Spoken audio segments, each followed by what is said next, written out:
நாமத்துக்கு ஸ்தோத்திரம். ஆகாய் தீர்க்க தரிசன புத்தகத்தின் 2ஆம் அதிகாரம் 23 உன்னை முத்திரை மோதிரமாக வைப்பேன் என்று எழுதியிருக்கிறது. அந்த வார்த்தையின்படி தேவனுக்காக முன்னால் நிற்கிறவர்களை அதாவது சத்துருக்கள் எதிர்த்து நிற்கும்போது அவர்களுக்கு முன்னாடி கர்த்தருக்காக நிற்கிறவர்களை ஆண்டவர் முத்திரை மோதிரமாக வைப்பார்.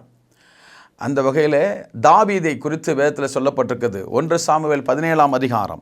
எல்லாரும் பயந்து கொண்டிருந்த போது, பெலிஸ்தியர் இராணுவத்தை கண்டு, கோலியாத்தின் சேனைகளை கண்டு எல்லாரும் பயந்து கொண்டிருந்த போது, ஒரு தாவீது கர்த்தருக்காக முன்னாடி ஓடி வருகிறார். ஆண்டவருடைய நாமத்துக்கு ஸ்தோத்திரம். வேதம் சொல்லுகிறது, அந்த சாமுவேலின் புஸ்தகத்தில் அவன் சேனைக்குள்ளே ஓடி அப்படின்னு வேதத்தில் எழுதப்பட்டிருக்கிறது. சேனைக்குள்ளே ஓடி தேவனுக்காக பெரிய ஜெயத்தை கொண்டு வந்தான்.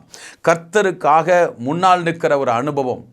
எவ்வளவு பெரிய சேனைகளை கண்டும், சத்துருடைய சேனைகளை கண்டும் பயப்படாதபடிக்கு ஆண்டவருடைய அபிஷேகத்தோடு, தேவன் கொடுத்த வாக்குத்தத்தங்களோடு, அவருடைய பரிசுத்த நாமத்தை முன்னிட்டு கர்த்தருக்காக முன்னாடி நிற்பீங்கன்னு சொன்னால் ஆண்டவர் உங்களை முத்திரை மோதிரமாக வைப்பார்.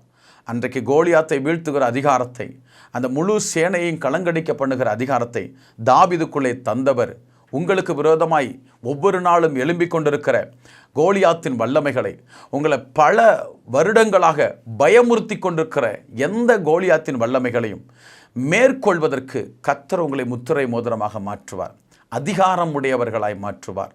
ஆண்டவருடைய நாமத்துக்கு ஸ்தோத்திரம். எப்படிப்பட்ட பிரச்சனைகளாய் இருந்தாலும் சரி, உங்களை கலங்க பண்ணி கொண்டிருந்தவைகள் எல்லாம் கலங்கி போகத்தக்கதாய் கர்த்தருக்காக முன்னாடி ஓடிவாங்க. ஆண்டவர் உங்களை முத்திரை மோதிரமாக பார்ப்பார், அழகுபடுத்துவார், ஆசீர்வதிப்பார். God bless you. கர்த்தர் உங்களை ஆசீர்வதிப்பாராக. கர்த்தர் நல்லவர்.